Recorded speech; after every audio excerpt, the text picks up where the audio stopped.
إيميلي بلوند تخطف الأنظار بعقد بأكثر من 700 ألماسة من مجوهرات تيفاني في حفل الأوسكار لعام 2024.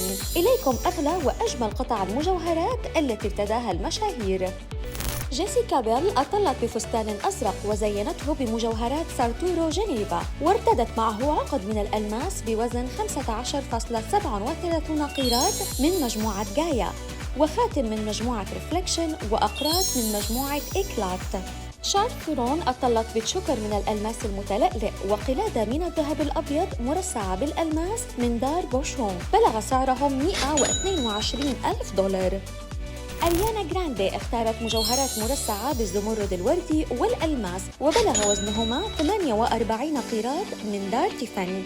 ومن العالم العربي تزينت الممثلة التونسية هند صبري بمجوهرات راقية من دار بياجي السويسرية، حيث اختارت عقد من الذهب الأبيض والألماس وسوار بألماسات دقيقة وناعمة. للمزيد عن أخبار المجوهرات والساعات تابعونا على يوتيوب شورت The Jewelry Tales.